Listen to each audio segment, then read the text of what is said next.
sebenarnya sama. Sama ya? Menurut saya bukan pada visi misi nih kelebihan mereka nanti, pada komunikasi mereka. Mengkomunikasikan ide itu kepada para pemilih. Oke, di atas kertas sama, tetapi bagaimana mengkomunikasikannya? Itu, menyampaikan itu kepada para pemilih, dan yang lebih penting itu adalah bagaimana visi misi yang agak kelihatan apa namanya itu ya, ngawang itu tiba-tiba bisa diterjemahkan dalam konteks yang realistis di tengah masyarakat gitu. Oke, dan mudah dicerna juga untuk masyarakat. Nah, ya. Sebelum kita lanjutkan, Tasya, kita akan lihat survei terakhir ya dari ada dua lembaga survei untuk mengetahui perolehan suara dari paslon 1, 2, dan 3. Kita segera bergabung dengan Muhammad Irsal dari Studio Mawar. Irsal, silakan. Baik, Dastiti dan juga Tasya serta pemirsa, saya akan jabarkan simulasi elektabilitas sementara ketiga pasangan calon jelang debat pertama Cagup dan Cagup Jakarta. Kita lihat informasi yang pertama. Berdasarkan survei yang dirilis LSI, Ridwan Kamil berada di peringkat teratas dan tertinggi mencapai 53,9%. Pada posisi kedua, Pramono Anung mendapatkan dukungan sebesar 20,8%. Sementara Dharma Pongrekun menempati urutan ketiga dengan 3,3% suara. Selain itu, ada sebanyak 5,2% responden menyatakan tidak ikut memilih dari ketiga pasangan calon pada pemilihan gubernur Jakarta mendatang. Sedangkan sebanyak 16,8% lainnya memilih untuk merahasiakan atau belum menentukan pilihan. Selain informasi mengenai simulasi elektabilitas tiga kandidat, survei ini juga memberikan gambaran mengenai tingkat partisipasi masyarakat dalam pemilihan gubernur Jakarta mendatang. Kita simak bersama. Sebanyak 93,3% responden menyatakan pasti akan datang ke TPS dan memberikan suara mereka. Namun sebanyak 5,4% responden masih ragu untuk hadir dalam pemilihan nanti. Sementara sebanyak 0,4% memilih untuk pasti tidak akan hadir. Lalu sebanyak 1% responden menyatakan tidak tahu atau tidak memberikan jawaban terkait partisipasi mereka dalam Pilgub Jakarta. Demikian hasil survei terbaru Pilkada DKI Jakarta yang akan masih terus berkembang seiring dengan mendekatinya hari pemilihan. Kembali ke Tasya dan juga Nastiti di Studio Melati NT Tower, Jakarta.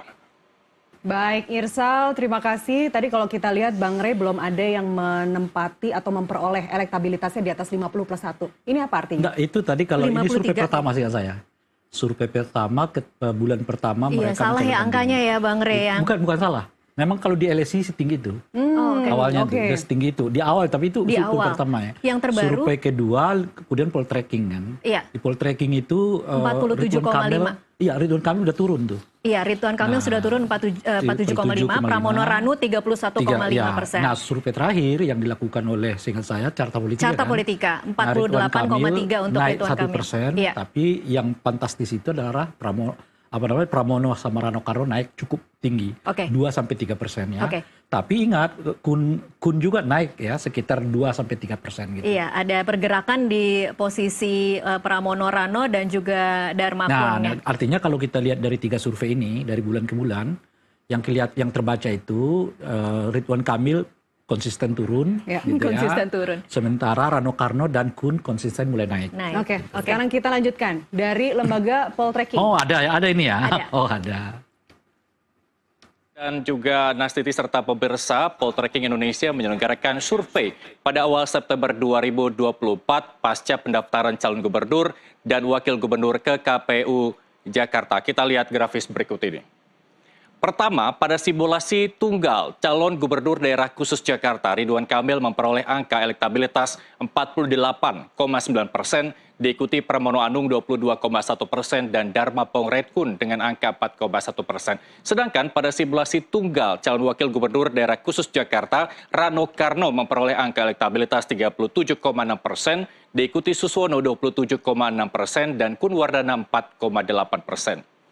Simulasi surat suara pasangan calon gubernur dan wakil gubernur daerah khusus Jakarta, pasangan Ridwan Kamil Suswono memperoleh angka elektabilitas 47,5%, diikuti pasangan Pramono Anung Rano Karno 31,5% dan pasangan Dharma Pongrekun Kun Wardana 5,1%. Pada peta persebaran kekuatan elektabilitas pasangan calon gubernur dan wakil gubernur Jakarta berdasarkan suku. 2 suku terbesar di daerah khusus Jakarta yakni Betawi 44,8% dan Jawa 7,8% cenderung kepada pasangan Ridwan Kamil Suswono. Sementara itu, peta persebaran elektabilitas paslon berdasarkan kelompok usia, pemilih generasi Z, milenial muda, milenial matang, dan generasi X cenderung kepada Ridwan Kamil Suswono. Sedangkan pemilih baby boomer dan silent gen cenderung kepada Pramono Anung dan Rano Karno. Temuan ini merupakan potret terbaru dari survei yang dilakukan pada awal September 2024. Berbagai kemungkinan masih berpotensi terjadi tergantung isu dan konstelasi politik jelang hari pemilihan pada 27 November 2024.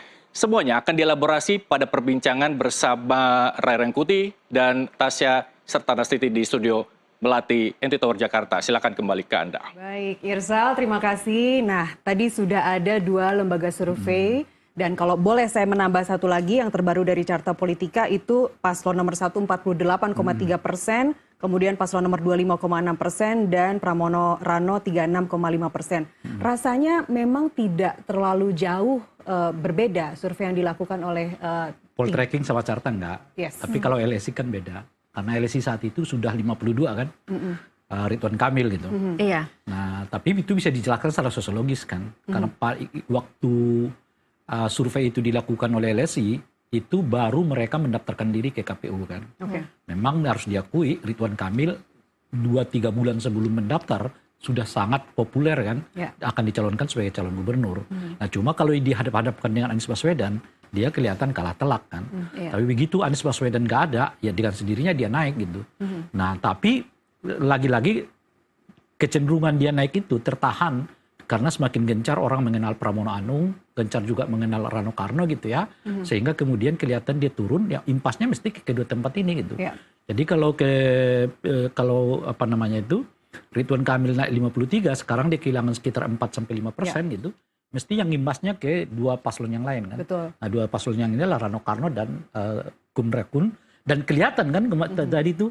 Jadi Rano dapat sekitar 3-4%, Kun juga sekitar dapat 3-6% dari 5 yang itu lagi. Ketika Pilkada DKI Jakarta atau hari pencoblosan dilakukan saat itu, ketika LSI merilis 53%, kita sudah bisa, kita bisa udah bilang bahwa kita sudah punya gubernur terpilih gitu. Tapi kemudian seiring berjalannya waktu, yang terakhir yang menariknya tidak ada begini, yang sampai 50%. Jadi ada 2 tuh hukum pemilunya kan. Pertama, kalau katakanlah incumbent gitu ya, nah punya kecenderungan turun, itu udah susah naik. Nah itu satu tuh. Nah di sini siapa incumbentnya? Kita nggak ada memang. Siapa incumbentnya? Nggak ada kan. Ada. Tapi karena Ridwan Kamil terlebih dahulu disebutkan namanya, quote and quote, dia mungkin semacam incumbent kan. Semacam, tentu dia bukan incumbent kan. Itu satu. Nah yang kedua, calon yang punya kecenderungan turun biasanya akan sangat sulit lagi juga naik gitu.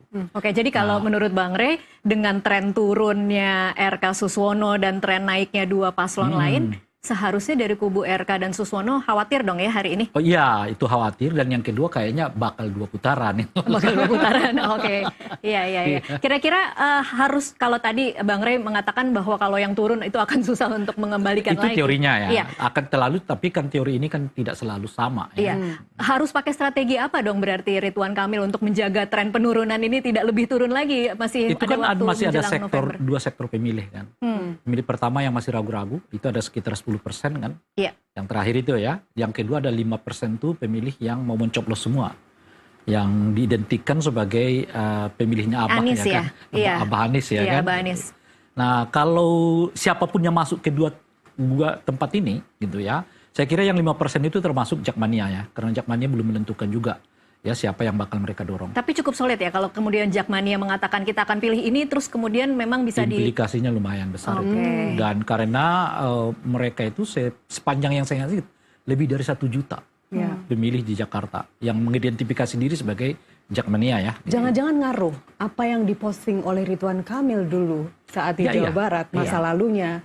Ketika membuli Persija, itu ngaruh terhadap pemilih sekarang. Itu dia. Nah sekarang ini kan yang bisa mungkin sementara kita sebut, mungkin Jakmania akan kesulitan dengan Ridwan Kamil, tapi tidak dengan sendirinya mungkin mereka akan memilih Rano ataupun Kun gitu ya. Dan tadi strategi yang cukup strategis bagus banget tadi Tasya, mereka menggunakan shawl warna orange. Itu waktu pendaftaran juga begitu kan. Iya. Kalau Ridwan Kamil kan memang shawl juga waktu. yang Rano Karno dan Pram saat itu menggunakan yang warna merah. Misalnya kan. Iya. Nah, Rano sekarang tadi pakai Rano orange. dengan ini juga Hari ini berubah justru jadi kebalikan. orange. Iya, kayaknya jadi rebutan ya si orange ini. Iya, karena jadi rebut. kan sebetulnya ketika Rano Pram dan Rano pakai shawl, dia kan menyimbolkan partainya kan. Iya. Yaitu PDI Perjuangan kan, Iya. merah kan gitu. Nah, sekarang semua orang udah tahu mereka didukung oleh PDI Perjuangan. Nah, mereka harus cari simbol-simbol lain yang dekat dengan warga Jakarta. Nah, salah satunya itu adalah orange gitu. Nah, orange ini dipakai Ridwan Kamil. Memang mau identifikasi ke Jakarta, tapi jangan lupa, salah-salah lihat orang menganggapnya itu kuning kan. Kuning adalah Ridwan Kamil kan sebenarnya gitu. Oke, kalau kita bicara dari sisi karakteristik pemilih Jakarta, kan ada yang mengatakan bahwa pemilih Jakarta itu berbeda dengan pemilih-pemilih lain. Ya. Sangat rasional, Ya. kemudian mungkin kita tidak akan pernah tahu apa pilihan mereka sampai kemudian di hari mereka masuk ke dalam TPS dan mencoblos. Ya. Nah, kira-kira kalau dengan karakteristik seperti itu, siapa yang lebih memenangkan hati para pemilih Jakarta per hari ini, Bang Rey? Kalau menurut saya sih bukan memenangkan ya, tapi jangan salah tingkah itu aja yang penting tuh.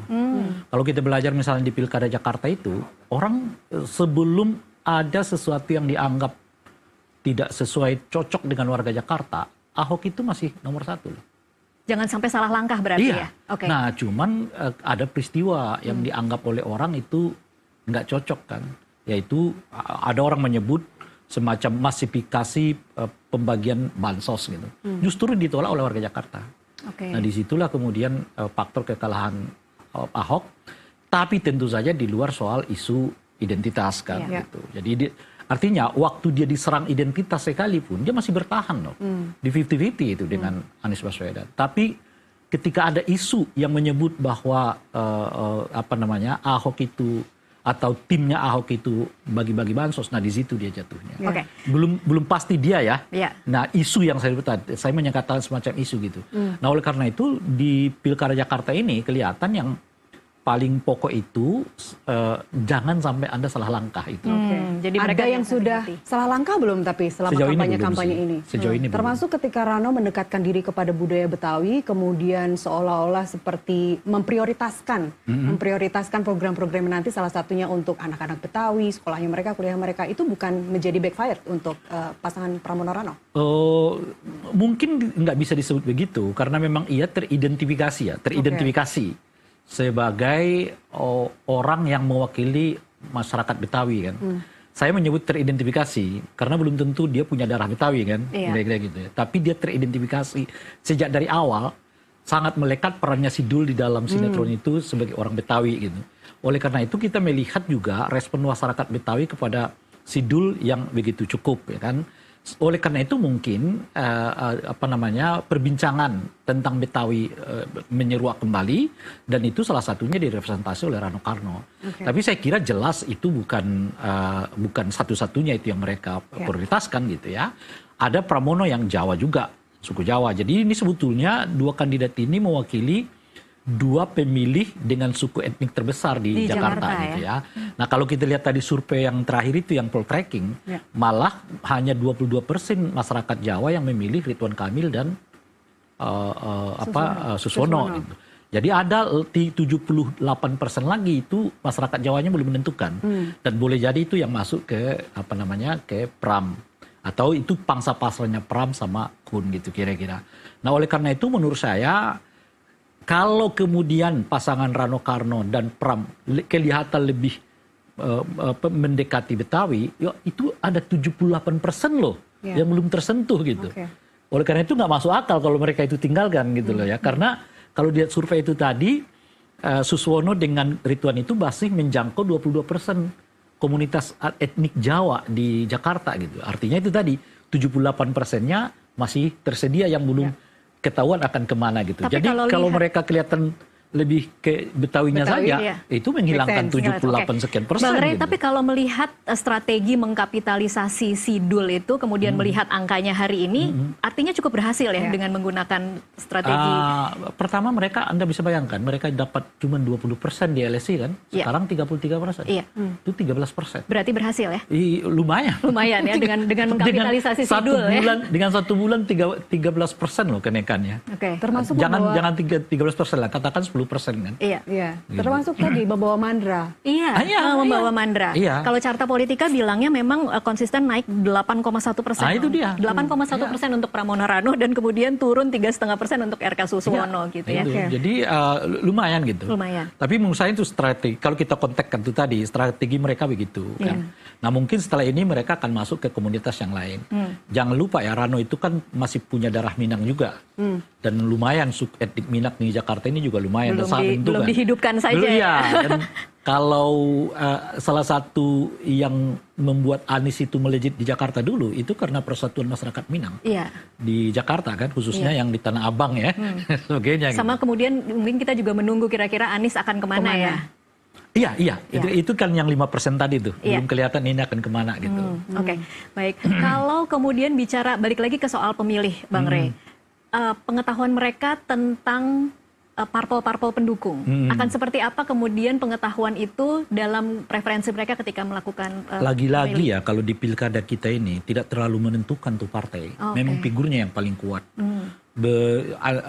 Misalnya begini, kalau misalnya partai menjadi salah satu faktor ya, mereka memilih nggak memilih, mestinya anak abah itu udah mengatakan kami nggak akan dukung calon yang didukung oleh 3 partai politik yang meninggalkan mereka kan. Dalam ini PKS, PKB dan Nasdem gitu.